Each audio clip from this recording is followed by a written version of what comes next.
Hi, welcome to Head vs. Heart, a new take on advice columns where I give out two responses to a question, one from the head, one from the heart, and then you guys at home become the judge and the jury and you vote on which is the better response. This week's question. My boyfriend and I have been dating for 3 years and moved in together a year ago. Everything has been going copacetic except for oral sex. Since we live together, the pressure to do it is non-stop. We still have a decent sex life, but the other day he actually fixed his mouth to ask me if it was okay to hire someone to give him oral sex. What should I do? Help him through his sickness or get the hell away from him? You need to get away. Get a grip. Yeah. Ladies first, please. Thank you.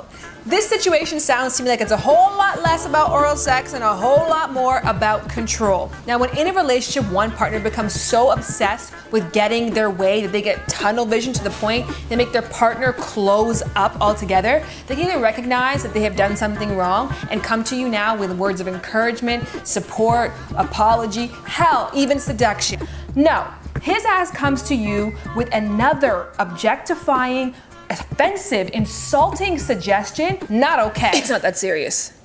Not that serious. They are in a live-in relationship and he is not emotionally mature enough to see that his obsession with having his woman submit is the issue. Speaking of submitting, I'm pretty sure it's my turn to talk.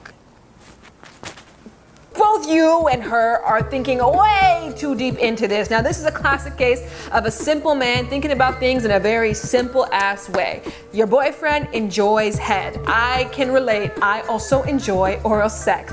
Now, you admittedly don't like to give it, and further to the point, you don't do it that often. So even when you do it, you probably aren't the most enthusiastic team player in that regard. So he's bringing up an issue that's been bothering him. He likes something, you don't like it. He's trying to make some type of resolution towards it. And as far as he can tell, the more that he talks about it, the less head he seems to be getting. And his brain is like, let's switch to plan B. And plan B is, let me not go cheat, let me not go behind your back, let me not lie, let me hire and just bring somebody into the house to help out a bit and get some reinforcements to do something that you don't even want to do in the first place. Wow, you're really gonna sit here and proclaim like it's this big innocent thing, as if asking to hire a prostitute is the exact same thing as hiring a Molly maid to clean the upper cabinets that you can't reach.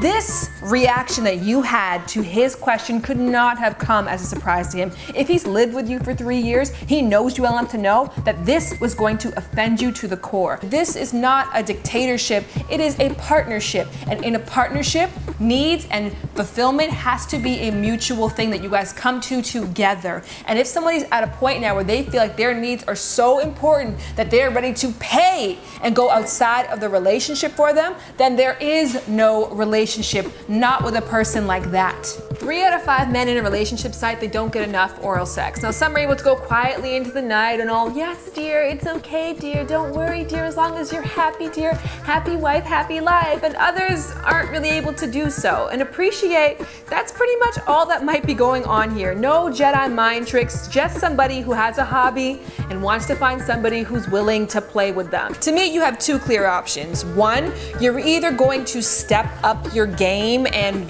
get into the head game, or 2, you're going to accept the fact that you may have to get somebody else into the situation to do something that, again, you don't even really want to do. But you know what? I don't think you've exhausted all options. I get it. It's not always the most fun, awesome thing to do, but there are things you could do to make it more interesting for yourself. You can add flavored oils, flavored lubes, flavored condoms. You can bring food into the mix. You could try using your hands so you don't have to go necessarily as deep and engage your gag reflexes constantly. You can play with cornstarch syrup, which is totally safe as well too if you're gonna have sex afterwards. I think that you're the one who's actually missing the point.